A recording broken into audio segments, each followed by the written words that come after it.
The loudest voice doesn't always lead. It's the calm, focused presence in the room, the one who says little but moves with intent, that ends up in control. In a world that never stops talking, there's something powerful about the person who knows when to stay quiet. They're not avoiding the spotlight. They're sharpening their edge. They're watching, calculating, holding their fire until it actually counts. That's not weakness. That's real strength. And in today's world, that kind of control is rare. We've been trained to think we need to speak up, prove ourselves, show everything we're working on. But the truth is, the more you explain, the more you lose your edge. The more noise you make, the easier it is to miss the bigger picture. There's a reason the Stoics trained themselves to stay composed, to hold their thoughts, to act when the time was right, not just to feel wise, but to win where others fell apart. And that's what we're diving into today, the strategy of silence. Not silence as avoidance, but silence as strength, as power, as the ultimate move in a noisy world that's obsessed with attention. If that sounds like something you need right now, stick around, because what you'll take from this isn't just motivation, it's a new way of showing up in the world. And if you're someone who appreciates content that cuts through the fluff and helps you build real strength from the inside out, do me one simple free favor. Tap that subscribe button. It lets me know this message is reaching the people who actually need it. Let's get into it. Have you noticed that the strongest presence in a room is rarely the loudest voice? It's the one who doesn't interrupt, who listens, weighs, waits, and then when they speak, everyone leans in. It's not magic. It's not even mystery. It's mastery. Mastery of emotion. Mastery of impulse, mastery of energy. In a time when so many are desperate to be heard, the one who chooses not to speak too soon becomes magnetic. They draw attention not by reaching for it, but by deserving it, because silence signals control, not just over the room, but over the self. And that kind of control is rare. It tells people, this person doesn't need to dominate the space, because they already dominate themselves. Socrates once said, "The beginning of wisdom is the definition of terms." But you can't define anything clearly, especially yourself, if your thoughts are constantly spilling out before they're even fully formed. A person who restrains their words isn't hiding, they're thinking, sharpening. Most people confuse noise for value. They believe if they talk more, they'll be perceived as smarter, stronger, more important. But noise rarely builds anything. It only fills the space where intention could have lived. Power doesn't come from how much you say. It comes from the strength of what you choose not to say. When you stop reacting out of ego, stop explaining out of fear, stop justifying just to be accepted, you stop bleeding your energy. And what happens in that silence? You create space, not just around you, but within you. And that space becomes a forge, a place where your thoughts get refined, your presence grows sharper, and your movements carry more weight. Carl Jung put it simply, your vision will become clear only when you look into your heart. Who looks outside dreams, who looks inside awakens. Silence is the door to that awakening. It's where you start separating your real self from the performative version that's always trying to be liked, noticed, or validated. We leak so much of our strength through unnecessary speech. Every time you speak just to fill silence, just to be included, just to feel important, you're spending energy that could have been invested in action. Worse, you sometimes give away your plans before they've taken shape. You inflate them with attention before they've even had time to breathe. And then, when the time comes to act, the motivation is already gone. Plato said, "Wise men speak because they have something to say, fools because they have to say something." It's a sharp line, but there's truth in it. When you operate from a place of internal security, you don't feel the need to explain every move or narrate every goal. You let your results do the talking. You let your progress, slow, focused, undeniable, build the story for you. There's something deeply empowering about moving in silence. You stop chasing applause and start chasing depth. You learn to sit with your ideas before turning them into announcements. You wait for your instincts to confirm what your ego might have already tried to declare. And when you finally act, it's not about proving anything. It's just who you are now. No fanfare, no big speech, just action. Clean, strong, deliberate. And here's what's beautiful. When people finally notice, you don't need to say, "I told you so." You don't even need to look back. You've already moved on to the next thing. That's how powerful silence becomes when you master it. It gives you momentum that isn't dependent on anyone's reaction. Aristotle once said, "Knowing yourself is the beginning of all wisdom." But that kind of knowing doesn't happen in noise. It happens in stillness, in reflection, in moments where you don't feel the need to defend or declare anything. Because when you're not busy performing, you start listening. And when you start listening, you start learning about others, about your environment, and most importantly, about yourself. That's when you stop being reactive. You become strategic. You stop saying, "Here's what I'm going to do," and start asking, "What actually needs to be done?" And you do it, quietly, fully, without wasting words. When you talk about a goal, your brain gives you a hit of satisfaction, as if you've already done the thing. The applause comes early, the reward feels real, and because you've already tasted the praise, the hunger to actually follow through starts to fade. That fire, that edge, it dims, not because you can't do it, but because you already felt like you did. And that's a trap more people fall into than they realize. Good intentions, loud announcements, but very little to show for it later. So instead of announcing your next move, build it in silence. Let your effort speak before your voice ever does. When you talk, make it count.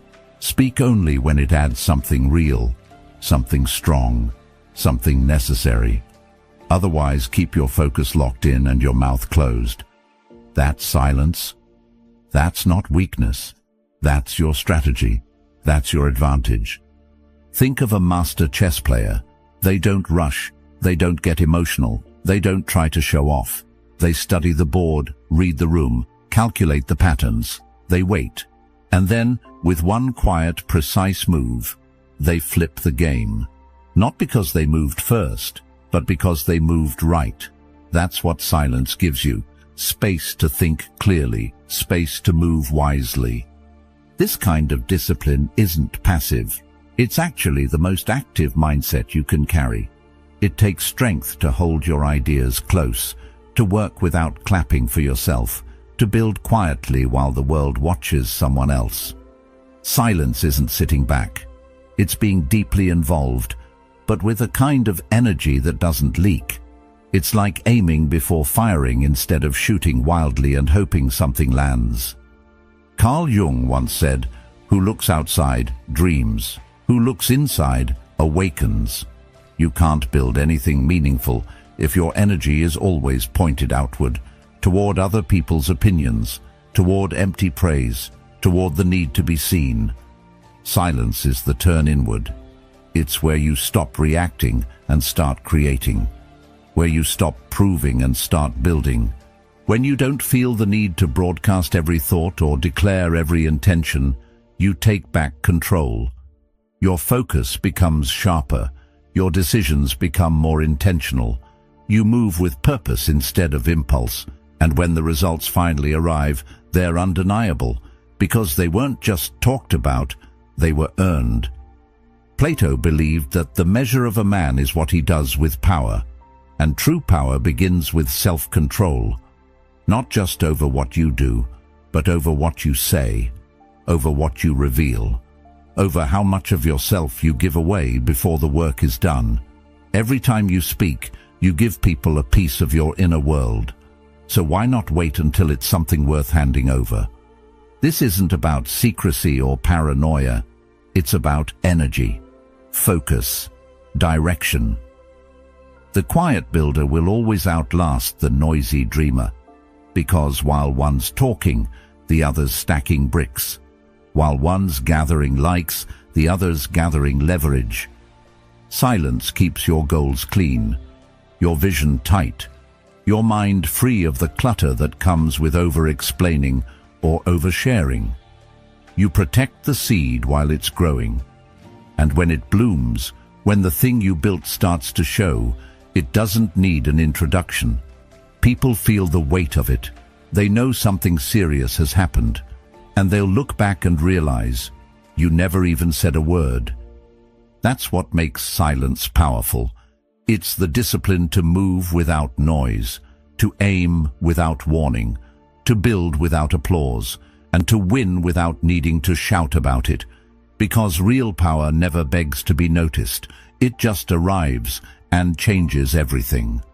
The greatest innovators, leaders, athletes, and creators all share something that isn't always obvious at first glance. They weren't built in the spotlight. They weren't shaped by applause or likes or headlines. They were forged in silence, in the quiet hours, behind the scenes. While the world watched someone else, they were building, practicing, refining, not waiting for permission, just preparing for the moment their opportunity would come. And when it did, they didn't flinch. They didn't panic. They didn't need to catch up. They had already done the work, long before anyone was paying attention. But here's the thing most people miss. The real noise doesn't always come from the outside. It's not just the opinions, the distractions, or the competition. It's that voice inside your own head, the one that never seems to stop, the inner critic that questions every step, the doubter that whispers, "What if you fail?" The overthinker that finds 1,000 reasons to wait, to delay, to hold back. That's the voice that derails more potential than any outside obstacle ever could. Carl Jung once wrote, "Until you make the unconscious conscious, it will direct your life and you will call it fate." And that's the danger of inner noise. It feels like truth. It dresses up as logic, as caution, as being smart. But really it's fear in disguise. It's the part of you that's afraid of what happens if you actually step into your full power. Because that version of you, the focused, disciplined, unstoppable version, it doesn't need the constant commentary.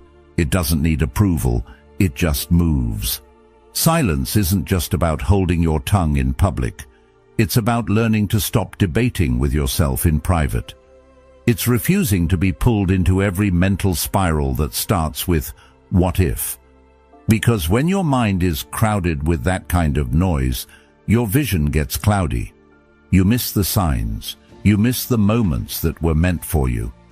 The mind becomes so busy trying to keep up with imagined problems that it can't see the real solutions that are right there. Quiet, subtle, waiting.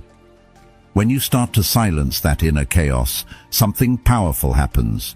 You start hearing what was buried underneath, that intuitive voice, that gut instinct, the part of you that knows what needs to be done and when. You notice patterns, little things others ignore. You catch opportunities that seem invisible to the noisy mind. You see connections between things that on the surface don't look related, but deep down they are. Plato once said, "The first and greatest victory is to conquer yourself." And that's exactly what silence helps you do. It clears the path to self-awareness. It strips away the distractions long enough for you to actually hear yourself. Not the version shaped by anxiety or pressure, but the one that exists beneath all of that. The version that's calm, focused, clear. You start to realize that discipline isn't just about external action. It's also about internal alignment, about knowing when to challenge a thought and when to let it pass, about knowing when your mind is helping you And when it's holding you hostage, the strength to sit in silence and not reach for a screen or a distraction or a quick fix, that's real mental toughness. Because that silence is where growth begins. It's where clarity happens. It's where strategy gets refined. Socrates believed that an unexamined life is not worth living. But you can't examine anything if you're always talking over yourself. You need space, stillness, a break in the noise so you can actually see. And the truth is, the deeper your silence, the stronger your insight. Because clarity isn't loud, wisdom doesn't shout, and the most important realizations in life rarely come wrapped in flashing lights. They arrive like whispers, and if your mind is too loud, you'll miss them. Here's a question. When was the last time you truly sat with yourself in silence? No music, no scrolling, no distractions, just you, your thoughts, and the uncomfortable clarity that shows up when you stop running. It's not easy. Most people can't sit still because when the noise dies down, their insecurities surface. But that discomfort, that's your edge. If you can face it without flinching, you've just built a kind of strength that no external noise can touch. It's not about becoming cold or detached. It's about developing the kind of composure that doesn't crumble under pressure. Being unmoved doesn't mean you don't feel. It means your feelings don't own you. That pause between stimulus and response, that's where your power lives. React less, respond better. Because reaction is impulsive, response is intentional. And that's the space where real influence begins. Not from force, but from calm control. Leadership, in its truest form, isn't about volume. It's not about having the last word or speaking the most often. It's about presence. It's about the energy you bring into a room before you even say a word. The silent leader doesn't demand attention. They command it. Not through noise, but through clarity, through stability, through stillness. People feel it. They lean in. Not because you raised your voice, but because when you do speak, it's clear that you've thought before talking. That kind of influence can't be faked. It's built in silence, in restraint, in watching, in reading the room, in understanding the temperature before jumping into the fire. Aristotle said, "He who cannot be a good follower cannot be a good leader." And to follow well, you must first listen well.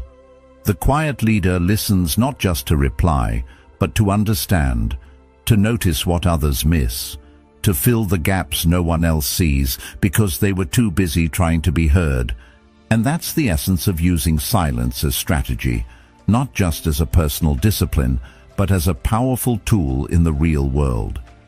Think about walking into a negotiation. The room has tension, agendas, egos. Everyone's waiting to prove something. But you wait, you listen, you let the silence work for you. People start filling it, revealing more than they intended. And then, when the time is right, you speak. Not a lot, just enough. But every word lands with impact. That's precision over volume. That's how you flip the game without raising your voice. And it doesn't just apply in business or meetings. It applies to your personal goals, your projects, your growth. How much time gets wasted chasing everything that looks like progress but adds nothing to your path? The scrolling, the comparing, the overcommitting. It's movement, sure, but not momentum. Not all effort is effective. Not all action is aligned. Plato once said, "The excessive increase of anything often causes a reaction in the opposite direction." And he was right. Too much scattered energy eventually creates burnout, confusion, and regret. That's why silence matters. It forces you to choose, to prioritize, to subtract. Instead of trying to be everywhere and do everything, the silent strategist moves with intention. They say no more often. They go deep instead of wide. And that depth, that focused, quiet depth, That's what produces the kind of results that can't be ignored, even if no one saw the work being done. So much of winning in life isn't about speed. It's about direction. And you only find direction when you stop long enough to ask yourself, what actually matters right now? Not what's trending, not what everyone else is chasing, just what's true for you, what moves your mission forward, what aligns with who you are becoming. Silence clears the fog.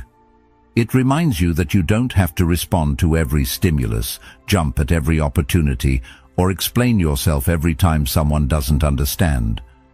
You just keep building, quietly, relentlessly, with your eyes open and your energy intact.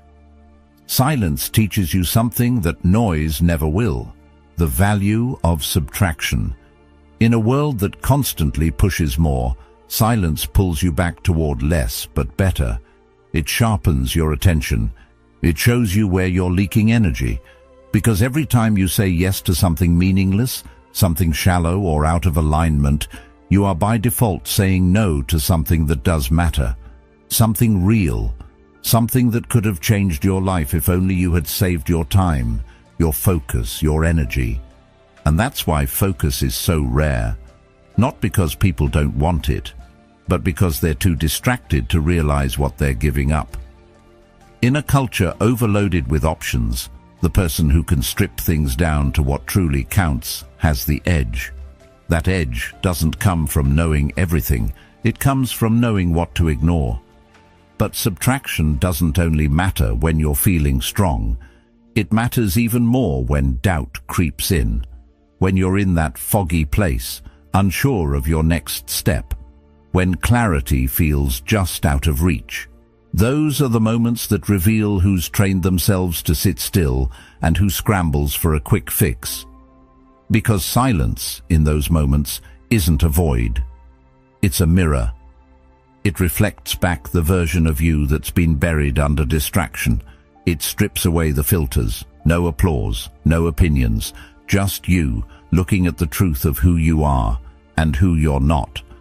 Carl Jung once said, "People will do anything, no matter how absurd, to avoid facing their own soul." But silence doesn't let you run. It holds you in place until you come clean with yourself. And that's not weakness. That's the starting point of real strength. Because clarity doesn't come from more input. It comes from slowing down, from cutting the noise, from finally hearing your own voice without distortion. And here's something most people miss. Even in movement, silence plays a role. Not everything loud is productive. Not every action needs to be broadcasted. You can be in motion and still be rooted in quiet. In fact, the most effective action often grows out of stillness. That's where strategy lives. That's where timing sharpens. That's where your moves become deliberate instead of reactive. Plato said, "The measure of a man is what he does with power." And one of the greatest forms of power is the ability to pause, to act with precision, not just to move, but to know why you're moving and toward what. You don't build a life that matters by sprinting after everything that glitters. You build it by knowing what to chase and having the discipline to stay locked in when the world is trying to pull you in 10 different directions. That's the beauty of silence. It slows the world down just enough for you to get honest. And in that honesty, you find alignment. And in that alignment, your actions finally start to mean something. They're not just habits, they're not just reactions, they become decisions you stand behind. Movements that reflect who you've chosen to be, not who you've been pressured into becoming. Because greatness doesn't come from intensity alone. It's not about how loud or fast or aggressive you are. It comes from clarity, from knowing where you're going and why. And clarity only shows up when you stop trying to outrun the noise and start listening beneath it. So even when you're taking action, even when you're building, pushing, creating, carry silence with you. Not as absence, but as awareness, as depth, as that steady internal compass that reminds you, You don't need to be loud to be powerful. You don't need to be seen to make progress. You just need to be clear. Clear on what matters, clear on who you are, and clear on where you're going. Some people move just to say they're moving. They rush into action not because it's time, but because stillness feels uncomfortable. They confuse motion with progress, noise with meaning. But there's a different kind of power, the one that comes from strategic patience, waiting not out of fear, but out of wisdom. Sitting still, not because you're uncertain, but because you know the moment hasn't come yet. And when it finally does, you don't flinch, you don't stutter, you strike. That's a different level of discipline.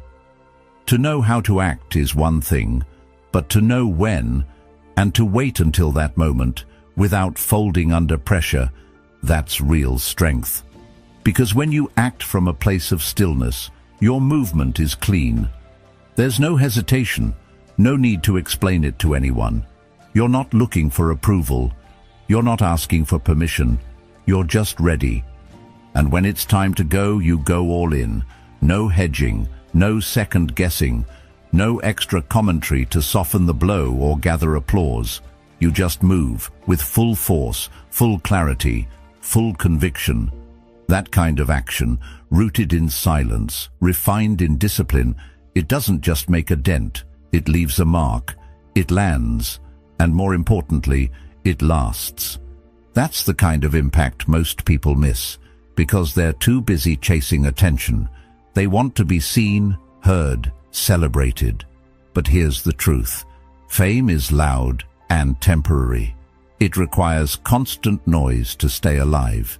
It feeds off attention, and when the spotlight moves on, so does the relevance. But legacy? That's different. Legacy doesn't beg to be seen. It builds while the world is distracted. It grows in the background during the early mornings and late nights when no one's watching. Carl Jung once said, "Your vision will become clear only when you look into your heart. Who looks outside dreams. Who looks inside awakens." And that awakening, the one that drives real, meaningful work, it rarely happens under bright lights. It happens in silence, when you're alone with your thoughts, when you're building without praise, when you keep showing up day after day, even when there's no recognition. That's where legacy starts. Aristotle believed that we are what we repeatedly do. Excellence, then, is not an act, but a habit. Legacy is built from those habits, from that consistency, from the moments that don't make headlines, but form the foundation of something unshakable, something you can be proud of, not because it got noticed, but because it meant something. And when you live like that, focused, patient, grounded, you stop worrying about being remembered. You start focusing on being real, being useful, being true. That's the kind of work that survives trends, outlives hype, and speaks long after you're gone. Because it was never about being known. It was about making something worth knowing. Because the most powerful people aren't remembered for how loudly they spoke. They're remembered for the impact of what they built in silence. Their influence wasn't made through noise. It was carved into the world through consistent, disciplined work that didn't ask for attention but earned respect. They didn't perform for the crowd. They prepared for the moment. And when it came, they didn't need to announce themselves. The world noticed anyway. So maybe it's time to flip the script. What would your life look like if you stopped explaining and started executing? If you didn't need to share every plan, every goal, every move, because you were too busy making them happen? What if you spent less time reacting and more time watching? Not watching out of fear or hesitation, but with the steady eye of someone gathering data, patterns, insight. Because sometimes the best move isn't the loud one, it's the informed one, the move that's made at the right time, with the right knowledge and the right intention behind it.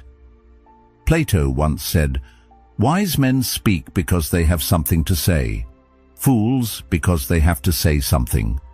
And there's something freeing about realizing you don't have to say much. Not because you don't have something to say, but because your focus is somewhere more valuable. On the work, on the vision, on building something that doesn't need constant explanation to matter. And when you stop trying to prove, you make space to prepare. Quietly, patiently, powerfully, you start playing the long game. And that long game changes everything, because it's not driven by emotion or impulse or outside noise. It's built from clarity, and that kind of clarity comes from silence, not the kind that hides, but the kind that sharpens. Let your work do the talking. Let your decisions speak for you. Let your consistency become your legacy. You don't need a megaphone when your results carry weight. In fact, the louder you try to be, the less space you leave for others to actually feel your presence. When you move with intention, people feel it without needing an explanation. Carl Jung believed that a man who has not passed through the inferno of his passions has never overcome them. And silence is often where that inner fire is faced, not in the chaos of performance, but in the quiet of preparation. That's where character gets refined. That's where depth is built. And once you've walked through that process, once you've learned to be still in the storm, you become the person who doesn't flinch when the pressure's on. In a world full of noise, be the signal. The one who speaks less but says more. The one who doesn't posture but still commands the room. The one who doesn't need the last word because their actions already close the conversation. And always remember, the deepest waters make the least noise. The strongest people don't broadcast their strength. The loudest voice in the room might catch attention, but it rarely leads. It's the quiet one, the still one, the one who waits, who listens, who executes, that ends up shaping the future. Because silence, when it's disciplined, intentional, focused, isn't just a personality trait. It's a strategy, one that wins battles without ever needing to raise a voice, one that prepares in the shadows and rises when it matters most, one that builds things that last, long after the noise fades. That's the kind of power worth chasing, not the kind that needs to be seen to be real, but the kind that works quietly and transforms everything it touches. In the end, it's not about how loud your voice is, it's about how deep your impact runs. Let your silence shape you. Let your actions speak for you. And when the time comes, let your results be undeniable. If this message stirred something in you, there's more waiting. Watch one of the videos on your screen now. It just might be exactly what you need next.